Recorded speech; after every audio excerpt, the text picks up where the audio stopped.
அதுல வந்து தமிழக அரசு இது கடைபிடிச்சிருக்காங்களா? எந்த மாதிரியான விஷயங்கள் இருக்கு? ஏதாவது மாற்றம் இருக்கா உங்களுடைய இதுல இருந்து? இல்லை, இது வரைக்கும் அவங்க கடைபிடிக்கல.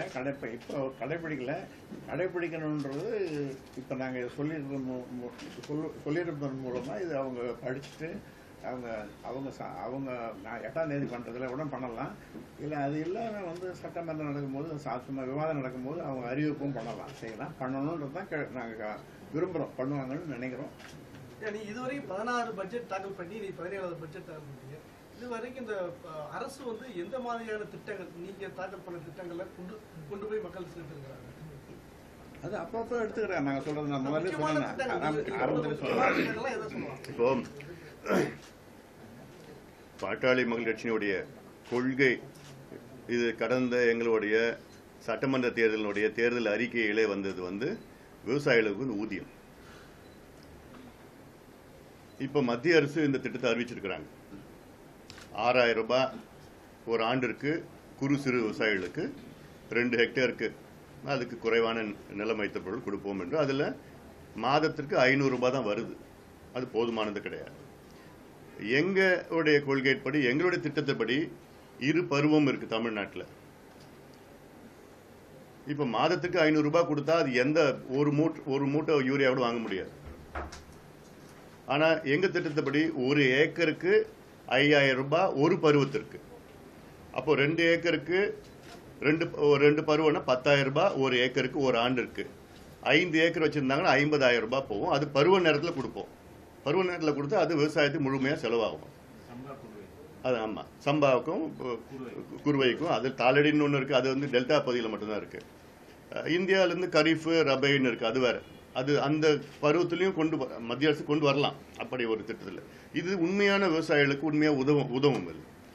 இது மட்டும் இல்லை, நாங்கள் சொல்றது வந்து குறைந்தபட்ச கொள்முதல் மினிமம் சப்போர்ட் பிரைஸ். இது அதில் என்ன பிரச்சனைனா, இப்போ 1 குவிண்டால் நெல் 100 மூட்டை 100 கிலோ, 1 குவிண்டால 100 கிலோ உற்பத்தி செய்யறதுக்கு 1810 ரூபாய் ஆகுது. உற்பத்தி செய்யறது விவசாயத்துக்கு இன்னைக்கு காலகட்டத்தில். ஆனா மத்திய அரசு மாநில அரசு சேர்ந்து கொடுக்கறது 1770 ரூபாய் உயர் ரக நெல் கொடுக்குறாங்க. அது கொஞ்சம் குறைவான ரகத்துக்கு 1720 ரூபாய் கொடுக்குறாங்க.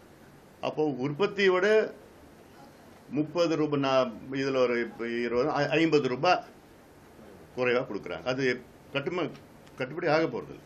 அதுதான் எங்களுடைய கோரிக்கையாக நாங்க இதெல்லாம் கடந்த காலத்துல நாங்க பல முறை வச்சுட்டு இருக்கோம். எம்எஸ் சுவாமிநாதனுடைய அந்த குழு அவங்க பரிந்துரை பண்ணி எவ்வளோ வருஷம், அதாவது எவ்வளோ செலவு பண்ணுறாங்களோ விவசாயிகள், 1 ஏக்கர் செலவு பண்ணுறாங்கன்னா அதில் 50% லாபம் சேர்த்து கொடுக்கணும்னு சொல்லி எம்எஸ் சுவாமிநாதன் சொல்லி ரொம்ப நாளாக அவங்களோட பரிந்துரை. ஆனால் இது வரைக்கும் யாரும் பண்ணலை. மத்திய அரசும் பண்ணலை, மாநில அரசும் பண்ணலை. மத்திய அரசு பண்ணுன்னு சொல்லியிருக்கிறாங்க. ஆனால் அவங்களுடைய கால்குலேஷன் தவறான கால்குலேஷன். அவங்க சொல்றாங்க நாங்கள் எம்எஸ் சுவாமிநாதன் பரிந்துரையை நாங்கள் நிறைவேற்றிட்டோம்னு சொல்லிட்டு இருக்காங்க. அது வந்து தவறானது. ஏன்னா அவங்களுடைய படி 1 குவிண்டால் நெல்லுக்கு வந்து 1222 ரூபாய் உற்பத்தின்னு அவங்களுடைய கணக்கு. ஆனால் உண்மையான கணக்கு 1810 ரூபாய் 20 ரூபாய் வருது. உண்மையான கணக்கு வருது. இது வந்து தமிழ்நாடு வேளாண் பல்கலைக்கழகத்தினுடைய மதிப்பு. இன்ஃபிளேஷன் ஆண்டுதோறும் இன்ஃபிளேஷன் வருது, எல்லாம் இருக்கு. அதனால நிச்சயமா கட்டுப்படி ஆகல. விவசாயிகள் தற்கொலை நிறைய நடந்துட்டு இருக்கு. இன்னைக்கு விவசாயத்திற்கு முக்கியத்துவம் கொடுக்கணும். எல்லாமே நீர் மேலாண்மை, நீர் பாசனத்துக்கு முக்கியத்துவம். சார், கடந்த 40 ஆண்டுகளுக்கு இல்லாத அளவுக்கு வேலையில்லா திண்டாட்டம் அதிகமாயிருக்குன்னு தேசிய மாதிரி கணக்கெடுப்பு அலுவலகம் அறிவிச்சிருக்கு. தமிழகத்துல மட்டும் 80 லட்சம் இளைஞர்கள் வேலை இல்லாம இருக்காங்க. நீங்க சொல்றபடி 80 லட்சம் இளைஞர்களுக்கு எப்படி 5000 ரூபாய் உதவித்தொகை கொடுக்க முடியும்னு நீங்க ஒரு எக்ஸ்டெண்ட் பண்ணா நல்லா இருக்கும். பிளஸ் நீங்க கொடுத்துருக்கீங்க, படித்து விட்டு 5 ஆண்டுகளுக்கு வேலை இல்லாம இருந்தா அவங்களுக்கு 5000 ரூபாய் கொடுக்கணும். அந்த மாதிரி இருக்கவங்களே 30 லட்சம் பேர் இருக்காங்க தமிழ்நாட்டுல. அந்த அளவுக்கு கெபாசிட்டி கவர்மெண்ட் இருக்கா? அந்த அளவுக்கு வருவாய் இருக்கா? அதுக்கு எவ்வளவு செலவு ஆகும் பாக்குறீங்க? 7000 கோடி ஆகும், அவ்வளவுதான். இப்ப பட்ஜெட்ல பாத்தீங்கன்னா 4.5 லட்சம் கோடி எங்க பட்ஜெட். 4.5 லட்சம் கோடி எங்க பட்ஜெட்ல 7000 கொடுக்கறது பெரிய விஷயமே கிடையாது. ஏன்னா அவங்களுக்கு ஒரு ஊக்குவித்து கொடுக்கணும். ஏன்னா அதுல 10ஆவதுல 8வது ஃபெயில், 10வது ஃபெயில், 12வது அதுக்கு மேல படிச்சவங்களுக்கு இது வந்து உதவித்தொகையா தான். இது வந்து நிரந்தரமா கொடுக்க போறதில்ல. உதவித்தொகையா கொடுத்து வேலை வாய்ப்பு உருவாக்கணும்.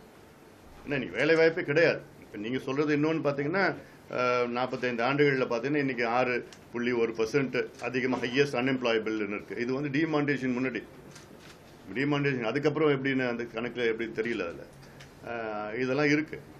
இதுக்கு வந்து வேலை ஏன்னா இதில் இன்னொன்று தம்பி, நிதி வருவாயை பெருக்குவதற்கான ஒரு யோசனையும் சொல்லியிருக்கிறோம். அது ஒரு குழுவும் அமைக்கணும்னு சொல்லியிருக்கிறோம். இது வரைக்கும் யாரும் சொல்லாத ஒரு செய்தி. அது நிதி இல்லாமல் நம்ம மாவட்ட திட்டங்களை சொல்லிட்டே போனால் நிதி வருவாய் பெருக்கிறது என்ன யோசனை, என்ன வழி, அதுக்கு ஒரு குழு போட்டு பண்ணணுன்றதுலாம் சொல்லியிருக்கோம். இவ்வளோ பெரிய மேன் ஃபோர்ஸ் ஃபில் பண்ண கெபாசிட்டி கவர்மெண்ட் இருக்காது. கவர்மெண்ட்டுக்கு கிடையாது. கவர்மெண்ட் மொத்தம் வேலை, அரசாங்கத்திட்ட வேலை வந்து இப்போது 12 லட்சம் பேர் நேரடியாக, மறைமுகமாக இன்னொரு 4 லட்சம் கூடுதல், அவ்வளோதான் இருக்குது, அதிகபட்சமாக இருக்குது. ஆனால் அது அவசியமே இல்லை. கவர்மெண்ட் ஏன் எதிர்பார்க்கணும்?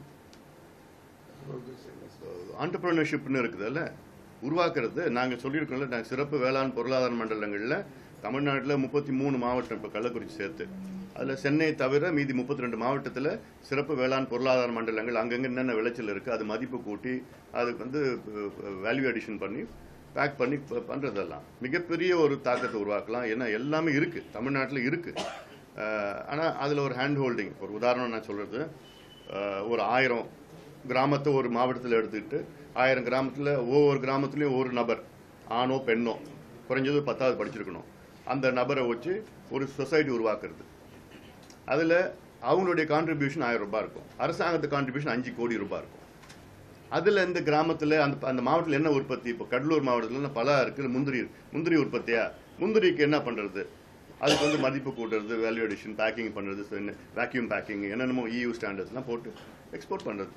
இதுதான் ஹேண்ட் ஹோல்டிங். இது போட்டு பண்ணலாம். அதை ரிவர்ஸ் மைக்ரேஷன் சொல்கிறோம் இல்லையா, கிராமத்துலேருந்து நகரத்துக்கு போயிட்டாங்க, நகரத்தில் போய் எங்கேயோ ஒரு ஓரமாக எங்கேயோ ஒரு குடிசை போட்டுன்னு இது பண்ணிட்டு இருக்காங்க. அவங்களெல்லாம் திரும்பி கிராமத்துக்கு வரணுன்றது தான் ரிவர்ஸ் மைக்ரேஷன் சொல்கிறது. அந்த மாதிரி வரணுன்றதுக்கான திட்டங்கள்லாம் நாங்கள் அந்த பட்ஜெட்லேயும் சொல்லியிருக்கிறோம், இப்போ இதுலேயும் சொல்லியிருக்கோம். ரிவர்ஸ் மைக்ரேஷன் அது எல்லாமே எங்களுடைய வேளாண் பட்ஜெட்டில் அது திட்டத்தில் என்னென்னா 1 லட்சம் கோடி நீர் மேலாண்மைக்கு ஒதுக்கீடு செய்யணும். 1 லட்சம் கோடி, ஆண்டுதோறும் 25,000 கோடி, 4 ஆண்டில் 1 லட்சம் கோடி. அதில் தமிழ்நாட்டில் நிலுவையில் உள்ள நீர் திட்டங்கள்லாம் இருக்குது, ஒரு 20 திட்டங்கள் இருக்குது, முக்கியமான திட்டங்கள். அதில் நம்ம நிறைவேற்றணுனால இன்னைக்கு மொத்தம் வேளாண் பரப்பு வந்து கிட்டத்தட்ட ஒரு 47 லட்சம் ஹெக்டேர். அதில் வந்து பாசன விவசாயிகள் வந்து பார்த்தீங்கன்னா 30 லட்சமாக இருந்தது, இன்னைக்கு 26 லட்சமாக குறைஞ்சி 4 லட்சம் குறைஞ்சிருக்கு. இதில் 1 லட்சம் கோடி முதலீடு செஞ்சோன்னா இந்த பாசன விவசாயம் வந்து 26 லட்சத்துலேருந்து 60 லட்சம் ஹெக்டேராக உயர்த்தலாம். அப்போது உயர்த்தினா குடிநீர் பிரச்சனை தீரும், விவசாயிகள் நிறைய வரும். இங்கே இருக்க ரிவர்ஸ் மைக்ரேஷன், நகரத்தில் இருந்து திருப்பி கிராமத்துக்கு போய் வேலை செய்வாங்க, நிறைய வேலை வாய்ப்பு இருக்கும், உருவாகும். இது வந்து நிச்சயமாக சாத்தியம். இதுதான் உண்மையான வளர்ச்சி. அதில் இப்படி திட்டங்கள்லாம் நாங்கள் எடுத்துருக்கோம். இதை வந்து இந்திய அளவில் பார்க்கும்போது இப்போ தெலுங்கானா நம்பர் 1, ஆந்திரா நம்பர் 2, மத்திய பிரதேஷ், இந்த 3 மாநிலங்களும் இந்த நீர் மேலாண்மையை ரொம்ப இது பண்ணி ரொம்ப முக்கியத்துவம் கொடுத்து விவசாயத்துக்கு முக்கியத்துவம் கொடுத்து இது பண்ணுறாங்க. ஆனால் இங்கே தமிழ்நாட்டில் இல்லை, அது பண்ணணுன்றதுக்காக தான் நாங்கள் அதை கொடுத்துருவோம். பண மதிப்பிழப்பு நடவடிக்கை மற்றும் ஜிஎஸ்டிக்கு அப்புறம் கிட்டத்தட்ட ஆல் இந்தியா லெவலில் ஒரு 15 லட்சம் சிறு குறு தொழில்கள்லாம் மூடிட்டு போயிட்டாங்க. என்ன காரணம் அப்படின்னா 20 லட்ச ரூபா வரைக்கும் ஜிஎஸ்டி கட்ட வேண்டாம்னு சொல்கிறாங்க. ஆனால் வந்து இந்த ரா மெட்டீரியல் வாங்கும்போது மிச்சம் ஜிஎஸ்டியோட தான் பில்லு வருது. அப்போ நீங்கள் வந்து ஜிஎஸ்டி கட்டி தான் ஆகணும்.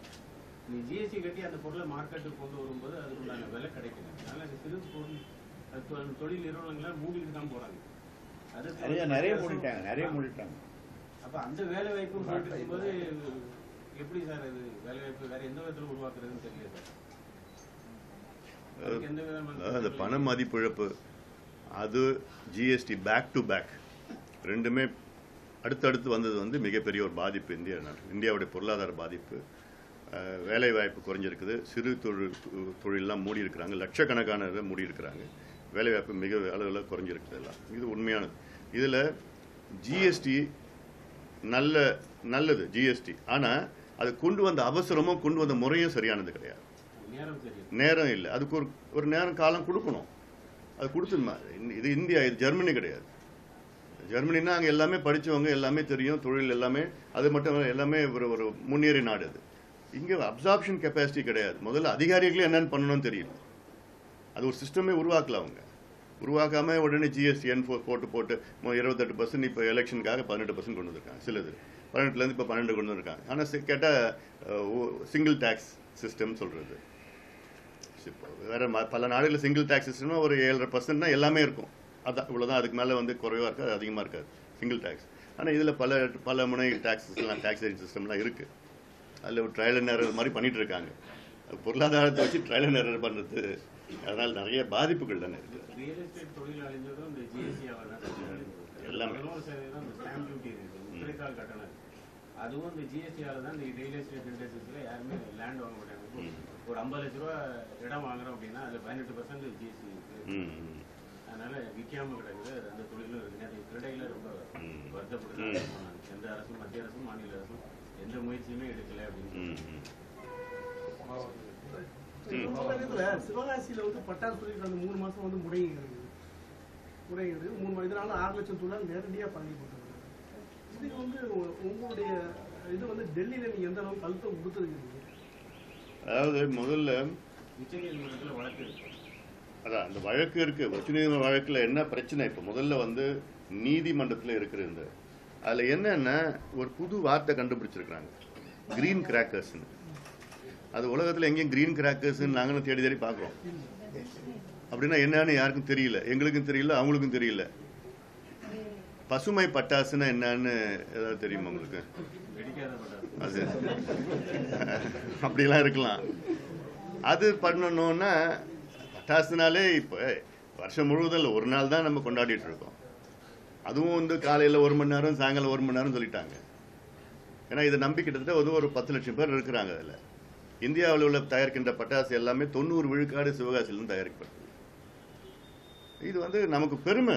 அது தமிழ்நாட்டுக்கு பெருமை. தமிழ்நாட்டை சார்ந்த தொழில் அது. இப்போ இது மாதிரி பட்டாசு மாதிரி இப்போது மோட்டார் கிரைண்டர்லாம் வந்து கோயம்புத்தூரில் தயாரிக்கும். இதெல்லாம் வந்து தமிழ்நாட்டினுடைய தனித்துவம். இதுக்கு நம்ம ஊக்குவித்து நம்ம செயல்படுத்தி பண்ணணும்.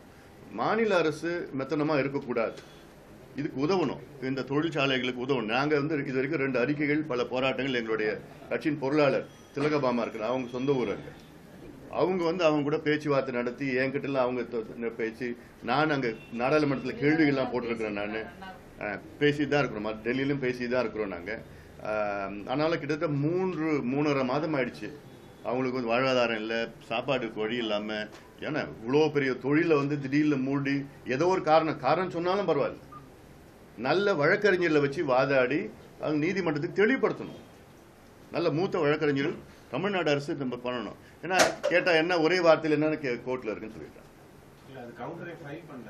அதுதான் அது மெத்தனமாக நிறைய மெத்தனமாக ஆயிடுச்சு. அங்கேயும் மத்தியில் இருக்கின்ற மத்திய அரசு சார்ந்த வழக்கறிஞர்களும் ஒரு மெத்தனமாக அது மாதிரி ஒரு இருக்கிறாங்க. போவே இல்லையே கவுண்டரில் அன்னைக்கு வந்த கேஸ் போவே இல்லையா. அரசு ஊழியர் ஆசிரியர் போராட்டத்துக்கு நீங்க நிதிநிலை அறிக்கை மூலம் என்ன தீர்வு சொல்றீங்க?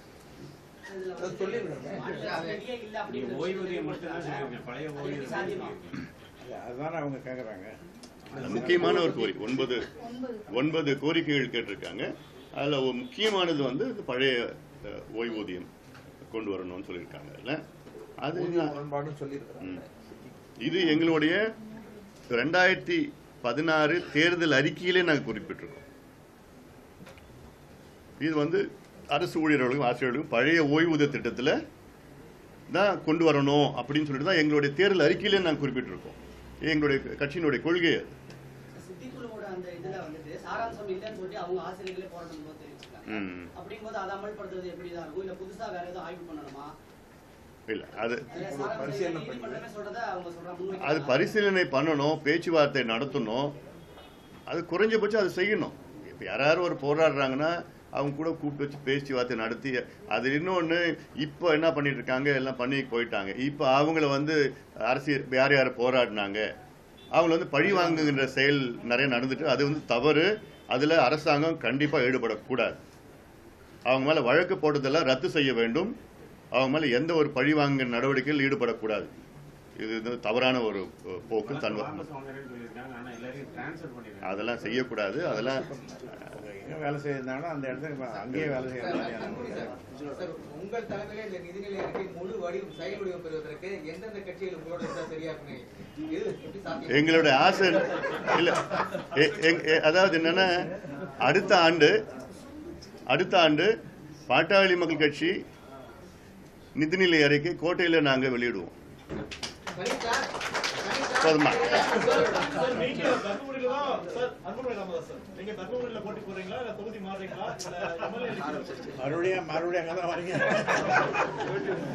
கட்சி எனக்கு வாய்ப்பு கொடுத்தா எங்க வேணா நான் போட்டி போடுவேன். எப்படி இப்ப வருது? என்ன தேர்தல் வருது? சார், நீங்க சொன்னபடி அடுத்த சட்டமன்ற தேர்தலில் தனித்தே வந்து நீங்க தாக்கல் செய்யக்கூடாது. வரப்ப பாத்துக்கலாம்.